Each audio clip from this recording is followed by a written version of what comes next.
Welcome to Dolby Creator Talks. This is a show about how artists use technology to tell their stories, and I'm your host, Glenn Kaiser. Today, we welcome legendary director of photography, Darius Khondji. He's here to talk about his Oscar-nominated cinematography for Marty Supreme.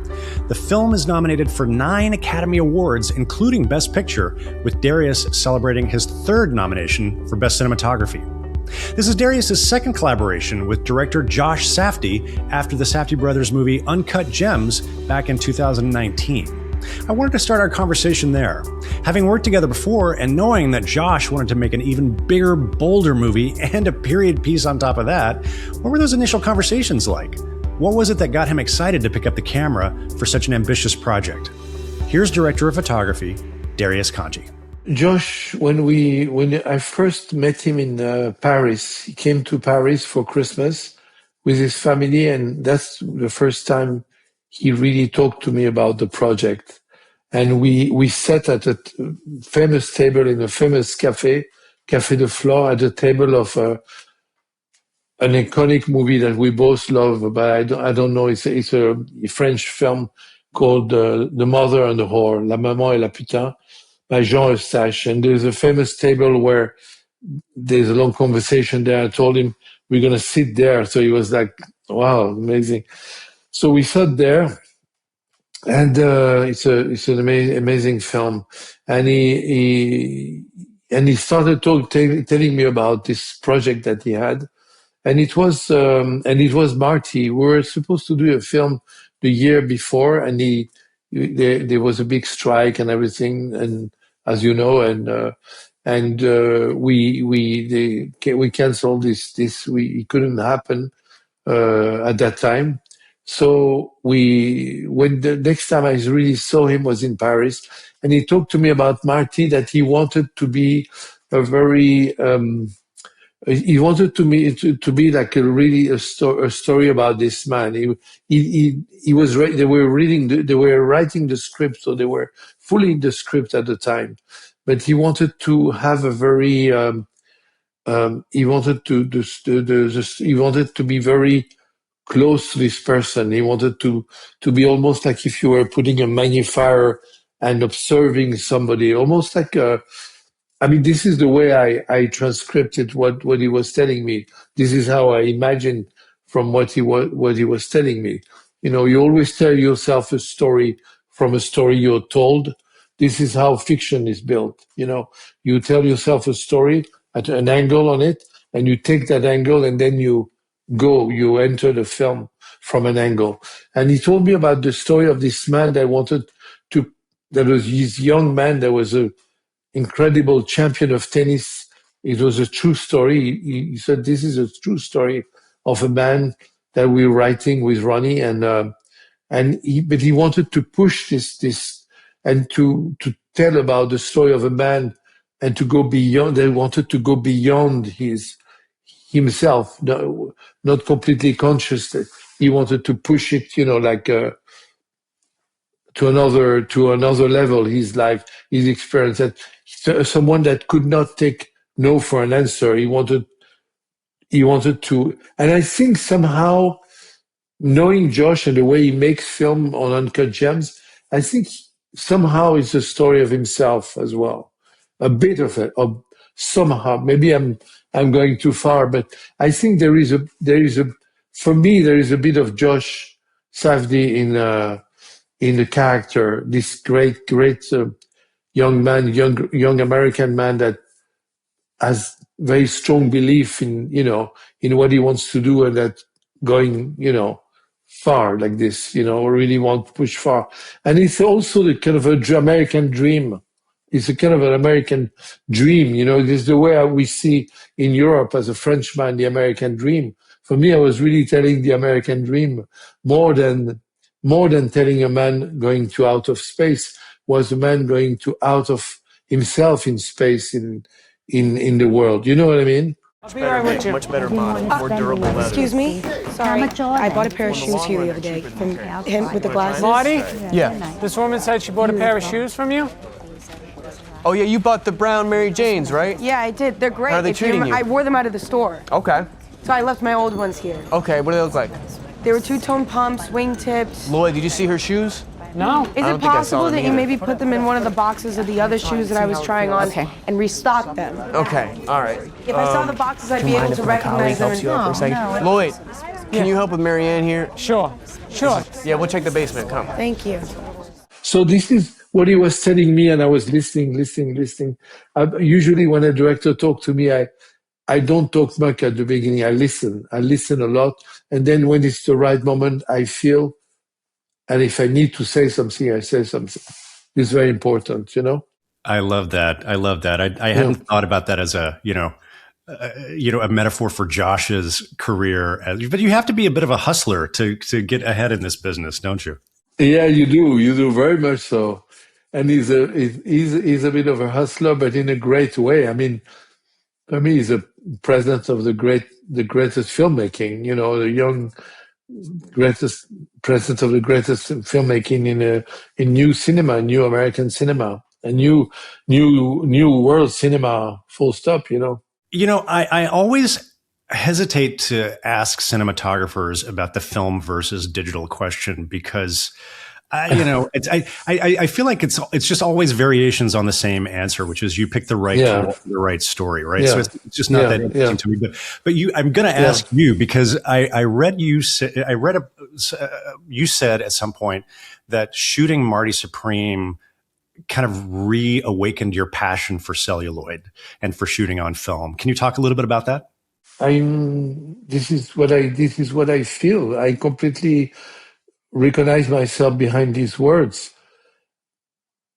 Wes was very adamant on shooting film, and I had absolutely no resistance because I love shooting film, and I shot film most of my life very successfully with different film directors, different stories. So I love film, and I love digital. Digital is incredible way of expressing, of a lot of filmmakers can express themselves telling a story in digital. So it's also great. But with Josh and some filmmakers in the world, film is a very important process. It's a very intimate, needed medium to work with. And I recognize myself behind this as well. And when I shoot film for these filmmakers, it's very exciting. You feel that you're not just shooting film, but because now that film has passed a time in space and it didn't die, like a lot of people thought, and we thought maybe it happened to me too, that he would die, you know, and we're wrong. I didn't really think like that, but I had fears about it. And film woke up, you know, went up, and now the mercenaries, the great filmmakers should film, you know. Some of the greatest filmmakers should film. Most of them actually. And the enterprise of shooting Marty made me, the way we started shooting tests, like we tested Ektachrome. I had a lot of investigation with other cinematographer who generously told me about Ektachrome, and I shot tests with it, and we liked it, but we felt at the end of the test with Ektachrome, we felt we wanted to do differently, you know. And there's also now VistaVision, which is very beautiful, but it was not the right medium for this particular film that needed a different kind of sense of working on set and cameras, and it was not proper for VistaVision. But both Josh and I love VistaVision, and films are being made in great ways in VistaVision, like The Brutalist and One Battle and Begonia. I just love the attempt of VistaVision, and I think we can go also much further. I watched the old VistaVision film like Vertigo or North by Northwest, Hitchcock films, and I can't wait to shoot VistaVision myself because I have lots of ideas on this and how I want to do VistaVision. Anyway, so film became like a normal language. It was not anymore film or digital. It was just film. And I was going back to my to my space, to my nature, to things that I love doing. And by transforming, we tried different labs, and we went to work with photochem. I love the way they process and the way they work with film, and I love they're really filmmakers. They're really, you're working with other filmmakers. So we loved working, with photochem. We gave them the film to process and scan, and it was a great experience. And I started to do some pushing on the negative. I pushed sometimes half a stop, sometimes a stop, and I realized on the test that I was getting some colors that were not there initially on the normal process, on the way the curve of the gamma curve and the way it reacts normally, the way the film is set at the moment until they do another film stock. I would not get there unless I start processing differently, So it became a very interesting process, and when I start to see the scenes, the skin tone, the colors, and the colors that Jack Fisk gave us and Miyako gave us for the costume, I realized we were getting somewhere on film that I forgot about digital anyway, because I don't think I would have got there on digital, to tell you the truth. I wouldn't have got there. It became like a paste, when you paint, I'm not a painter, but I feel there are layers, you know what I mean? So between the haze I was putting on set and the type of filters I was putting on film and the processing, I realized the layers. We started to put layers, and there the film was coming out.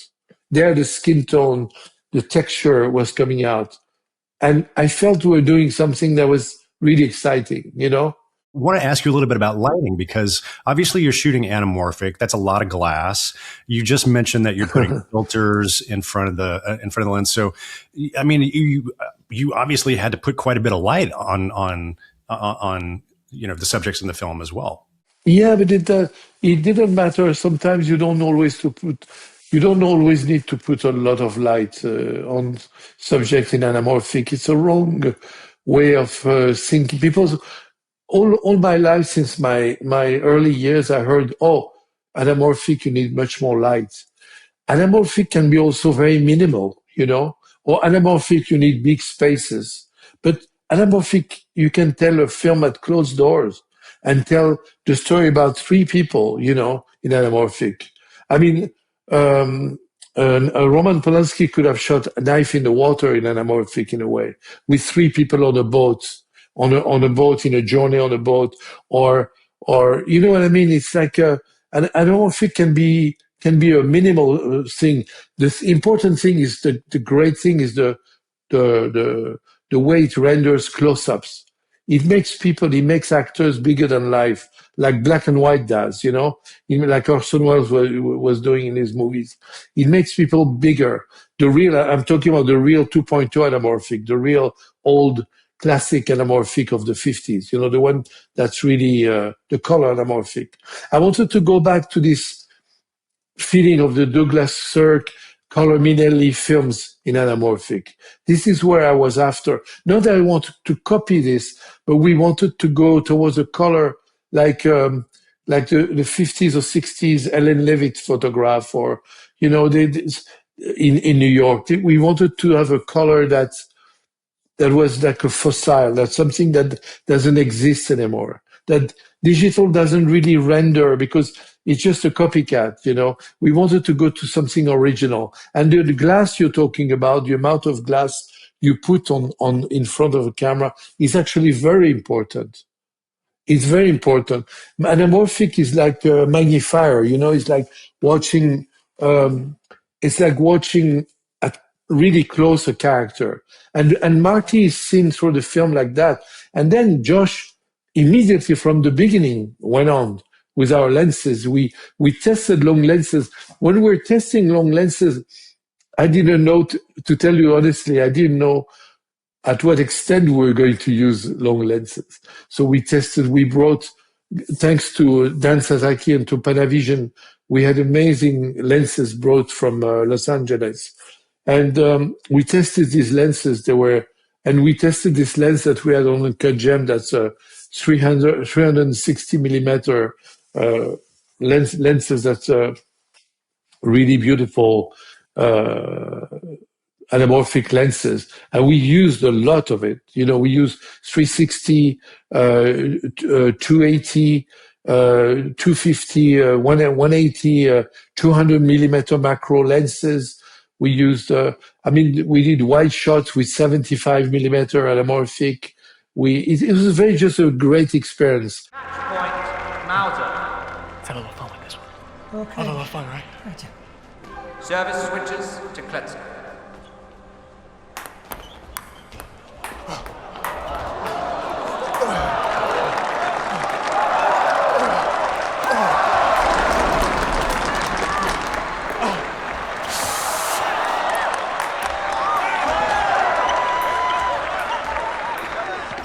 Anamorphic lenses is a language. If you really take it like that, like it's your family, like you're working with family, with friends. It's like you write it's a very beautiful language. It's a beautiful writing. You know what I mean? Absolutely. Or am I being too confused? Am I being maybe too confusing? No. Yeah.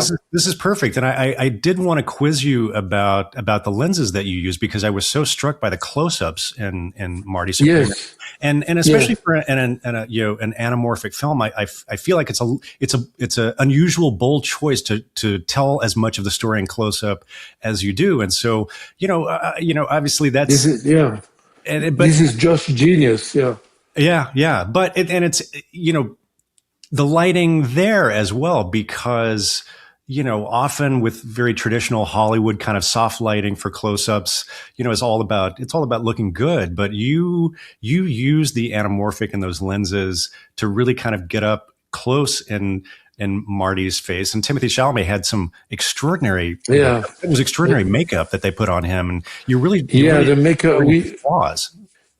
Glenn, we work with great artists. I have to say, we work with great artists. Our makeup artist, hair and makeup, costume, Miyako. They were just like, we were just surrounded by. It's like the seven. I always call them the seven mercenaries. Like the Seven Samurai, the Kurosawa film. But we work with great people. But obviously, the actors are amazing by themselves. So the greatness of Timothée Chalamet comes out from himself, from his passion. He was completely into the character from the very beginning. He was before me, before anybody. Maybe not before Josh, but he was into the character. He had trained ping pong for a long time. He went into this character, and he just became Marty. He just became himself.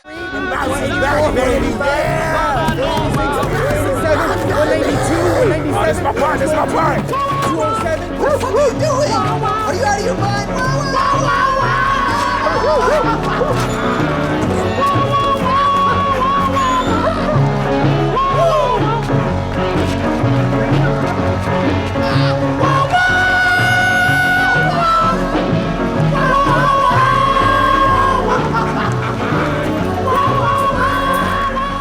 For us, it's fascinating, For anybody on set was fascinating, because immediately he would come on set and he would be the character. So you just leave him alone. He comes in front of cameras, because there are multiple cameras, and he was the character. So the close-ups, shooting this, it was almost like a document. With a fiction film, but he was shot almost sometimes like a document, not in the sense of improvisation, but in the sense of truth. There was something very true that was coming directly from his shots, his close-ups, and Gwyneth's shots, and Odessa's shots. All the characters, actually, Josh went on to takes and takes until even every non-actors would give themselves, give the essence, the few drops of greatness, to be in the film, Tell me a little bit about the contrast between how you shoot Gwyneth and how you shoot Timothy, because Gwyneth obviously is in this film. She's playing a kind of a Norma Desmond kind of a big movie star from the 1930s. Who's kind of past her prime. But of course, ironically, you shot Gwyneth in her very first film, Seven, and she's one of the great beauties of our industry. And she looks fantastic in this film. We're all in love. We're all in love with Gwyneth and the way she came into her character so beautifully and immediately, like time has no, from the time she was a great actress of Seven and all that to now, she was immediately back at the same, intensity and speed, and she was just amazing. She really belongs to the eternal. So there's something eternal in cinema. Then when you watch a film, you watch great actresses of the past, and they are there. You watch them on the big screen, and you see you feel like you are, time has no imprint on them, and Gwyneth was like that. She was just very, she was just great. She was just there. It's like a musician giving the right tone. She was immediately always in the right tone. She was good in every take all the time from the beginning. And her voice was just so beautiful. She had this voice like Catherine Deneuve, a voice like as very specific. When you hear her, she has the voice of beauty but also of wisdom. There's something very deep. Is a woman that you want to meet. She's like a great character, and just had the equal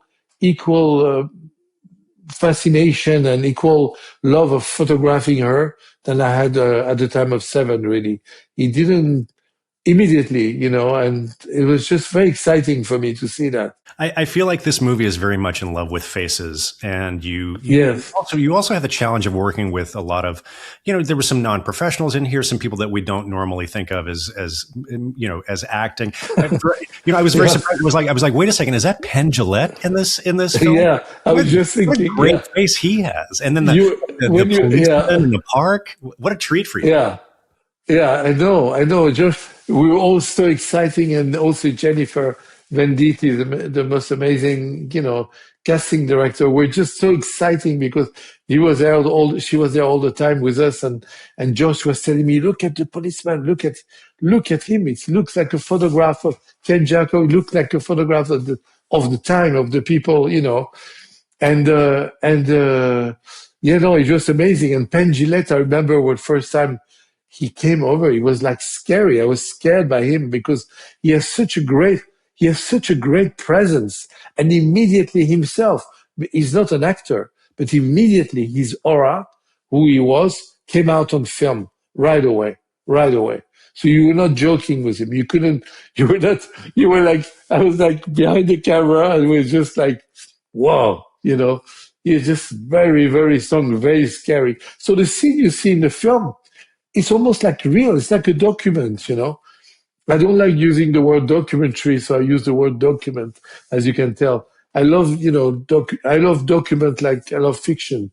But for me, it's a very blurry line between documents and fiction. Sometimes it's the same. So when I was with Penn Jillette, it was almost like filming him with two cameras, and you don't know exactly what's going to happen. It's just very, very exciting. And so it was the same. I'm glad you brought it up. It was the same with a lot of these non-actors, characters. They were just so great, Philippe Petit, I remember Philippe Petit, who walked between the buildings with this amazing funambule. He was so good. He was so, electrifying when he was talking on the mic and presenting, and Abel Ferrara was for us in France, is like a myth. He's like an iconic myth film director.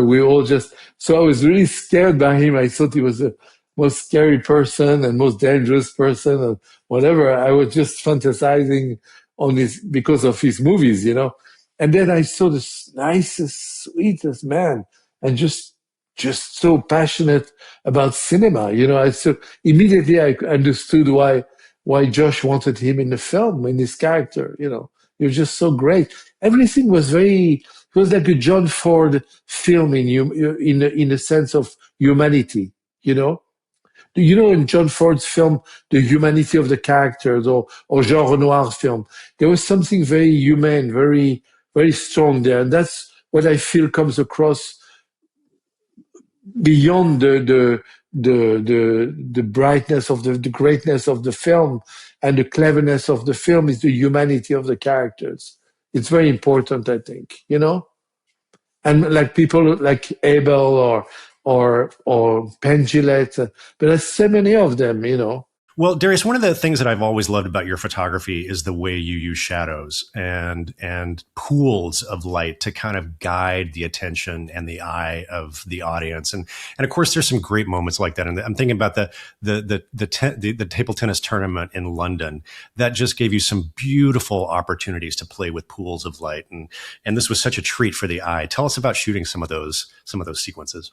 Well, this is how Josh wanted the scenes to be. This is how he told us about Wembley, and this is how all the conversation we had with Jack Fisk about laying out the tables and the way they would look, and we talked about the lights, and then with our amazing gaffer Ian Kincaid, and we talked about the light, about the mushroom light, the way we're going to light. We shot some tests, and we found out that the original light that was actually lighting at the time, the actual tungsten light, the actual 500 tungsten bulbs, that were on the table, was the most beautiful on skin tone, on film, and the way we're processing the film. We thought it was the most gorgeous way to light. It was like the boxer ring of boxing. That's why I talk about George Bellows' series on boxing, because they reminded me this kind of flux of light coming and lighting and falling off around, and seeing the character sketchily in the dark, coming out in the dark. And I just found it very striking, very proper, very right for the moment, And Jack is everywhere. Jack Fisk is everywhere in all this, because he created this world for us with all the tennis tables and this greatness, I mean, working with him was really, really special, amazing. We made a very good pair.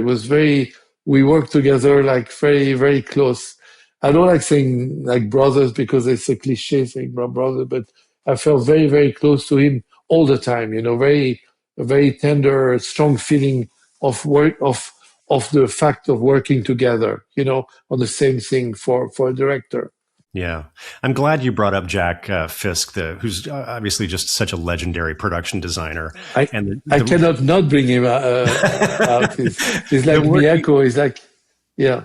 Yeah. But because I wanted to ask you about his stunning recreation of the street in 1950s New York, and how much fun that must have been for you to shoot. Oh. And obviously those are very kinetic scenes. So, and prepare it, because I was we were going in the street talking about it, what we wanted to. And even though we worked immediately very well together with Jack, I was thinking, well, I'm talking to Jack Fisk.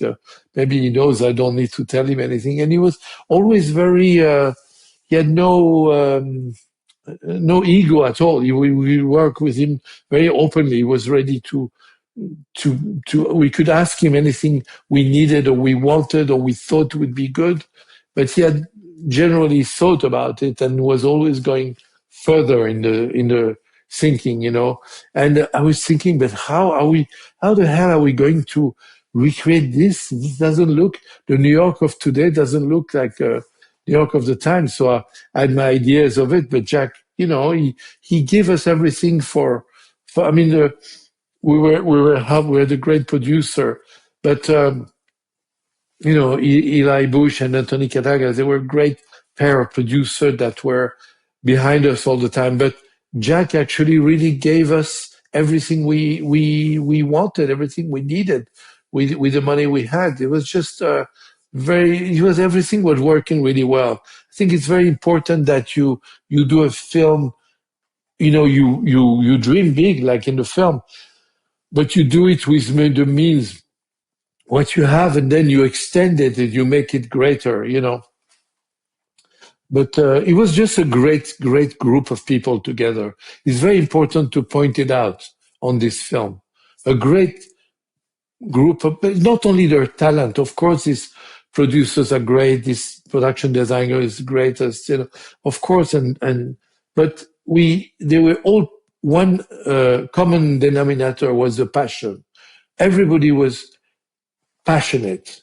I saw it like everybody was around me was listening to Josh and, following, like they were writing all the time. Josh and Ronnie was writing passionately about the new scenes, how they could make it better. And with Eli, they were all working together. It was just amazing to witness, I love the way the production design and the cinematography also, are contrasting and tell us so much about the characters. There's the grittiness and kind of the detail and the harshness of those New York scenes. But then you had that sequence in Paris, which is so beautiful and lovely. It makes me want to live in 1950s Paris. That scene. Thank you, Glenn. Gorgeous. Oh, that makes me very happy because we were very nervous about it. We started the movie with it, and we were always very nervous because create Paris. So we made it rain, under the rain, and it was kind of rain and sunny a little bit, and it was just very interesting the way we made it. So you enjoyed, you like it. You are in Paris, right? Like I say, I want to live the rest of my life in 1950s Paris. But the way you shot it, I love the New York 1950 actually. Tell me about the way you approach the digital grading of the film. How involved are you with the grading? First of all, let me ask that. I'm very involved with the grading, and we're all very involved with the grading. I mean, Josh was here at the grading. Even Ronnie, we were writing with Josh, was here at the grading. Our producer, Eli Bush, Anthony Katagas, they were at the grading. We're like a bunch of friends. We always wanted to be together and following this process together. But we had an amazing artist at the grading. We had Ivan Lucas.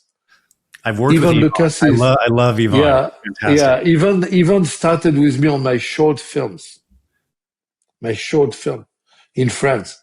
Then we went on to do, I'm not going to mention drop all the names of the movies we did together, but we did all our movies together, all the beginning. Then we went on to 7 together. Then we went to Italy, to Bertolucci together. Then we went on to do most of our movies together. And then sometime we would not work together for a few movies, and we'd come back again and work movies together. We did Lost City of Z, Okja together with Bong Joon-ho.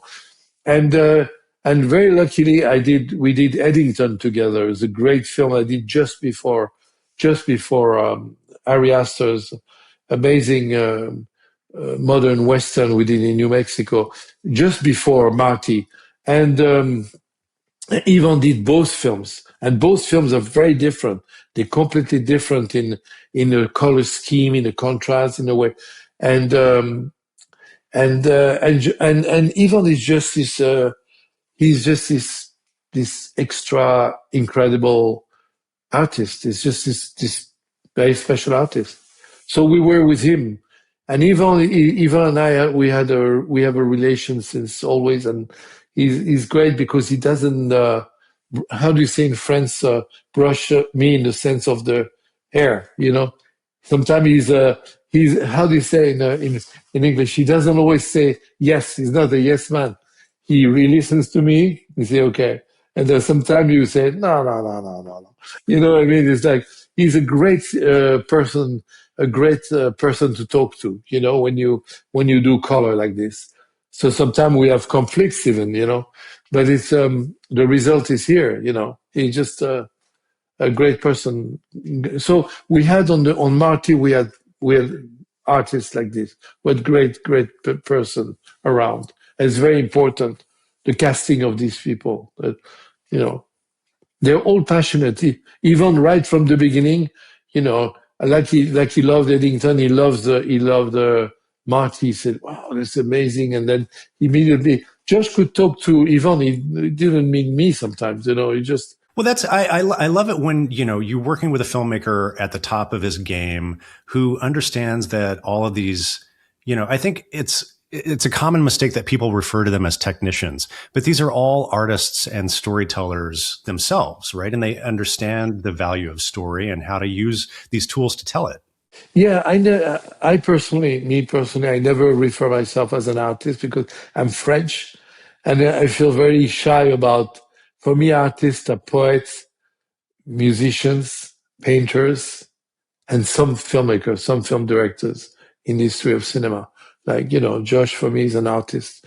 Art is an artist. There are few artists, but I don't know. I cannot talk about myself, but I work with people, and I use the word artist like you do in America, because I love the word you use the word artist, and it's only to complement the people, the people who give themselves to their craft, So I love the way you use the word artist. But yeah, you understand what I mean? I do. Some people would call you it's a painter. It's strange for you. Yeah. Oh yeah, but I'm unable to talk about my work and myself.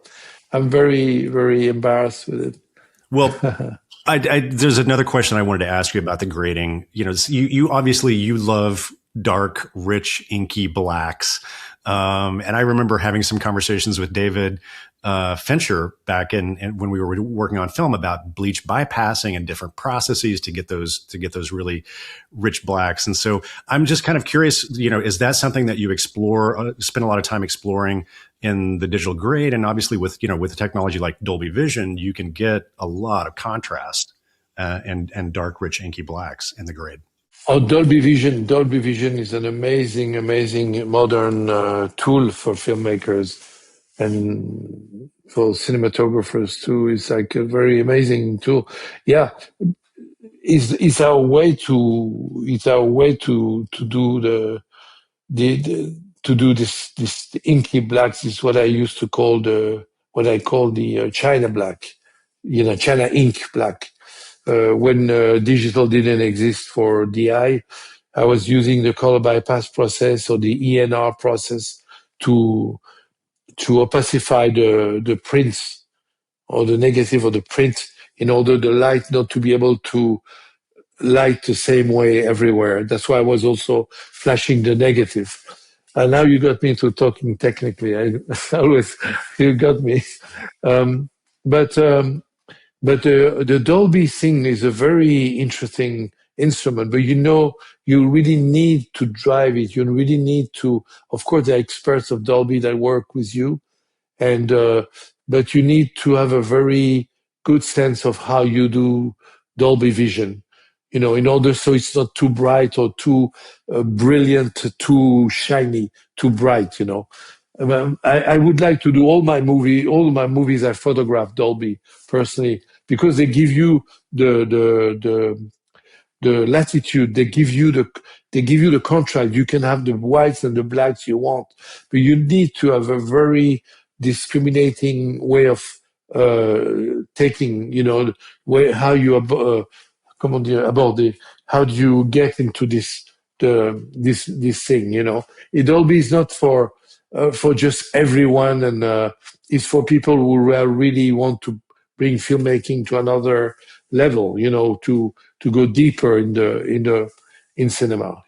So you need to go there. You enter that space with a great conscious of what you're doing. But Dolby is a fantastic tool. Fantastic tool. I agree with the way you talk about that in terms of the blacks, but Darius, you're not afraid of some contrast as well. I remember, the shot where they get off the plane in Japan, and you're shooting right into the sun, and it's stunning in a way, which thematically worked with the character and where he was at that point. Yeah. Thank you. We love it with Josh. Josh and I, we have common taste for that, for boldness of camera work. Yeah, he's you cannot find more bold than him when you're with him shooting a film. It's incredibly exciting for a cinematographer. Yeah. Well, Darius, we're at the end of our time. Thank you so much for coming on the Dolby podcast today and talking to us about Marty Supreme. Congratulations on your well-deserved Oscar nomination. And I just want to thank you. I just want to point out you had a hell of a year. You talked about Eddington, which was a great. Yeah. But you also shot You shot Mickey 17, which it's one of my favorite movies from last year, and it looked amazing. Yeah. It's a gorgeous film. Thank you very much. Bong Joon-ho is one of the greatest artists and poet and artist filmmaker that exists on this planet. He's almost like from another planet. He's incredible. Yeah. So just very lucky to work with him. Well, yeah. three very different films from three very different films. Yeah. Very, very powerful directors, very bold, visionary directors that you worked with. So I feel like I feel like in some ways you're just getting started, Darius. It's a very exciting year for you. Thank you for telling me this. This is how I feel. Every project I take, that's why it's very important. Yeah. Thank you for understanding this. Absolutely. It's been a pleasure talking with you, Darius. Pleasure for me too. Thank you, Glenn. Many thanks to Darius for joining us on the show today. It was such a treat to have this conversation. And an extra special thanks to our friends at A24 for helping us put this conversation together and for providing those clips. Be sure to check out Marty Supreme, which you can watch in Dolby Vision and Dolby Atmos where available. It's now available to rent or buy for at-home viewing, in addition to still being available in theaters. We'll have links, as always, in our show notes. And as I mentioned up top, this episode is part of our ongoing coverage of the 98th Academy Awards, coming to you live on Sunday, March 15th from the Dolby Theater here in Hollywood. As we do every year, we've been hosting many conversations with the nominees in sound, cinematography, and original score categories. So be sure you are subscribed to us here at Dolby Creator Talks. You can find links to our show on all the major podcasting platforms, including the video version on YouTube, in our show notes. Or you can simply search for Dolby, wherever you get your podcasts. If you're curious to know more about what we do at Dolby Creator Lab, head on over to dolbycreatorlab.com. There you'll find information about all of our programs. You can access the entire library of episodes of the show, and you can sign up for our mailing list. Until next time, this is Dolby Creator Talks. I'm your host, Glenn Kaiser. Our producer and editor is Michael Coleman. Our executive producers are Amanda Schneider and Jack Ferry, with additional editing by Matt Nixon. And our production coordinator is Karen Kahn. Thanks for joining us.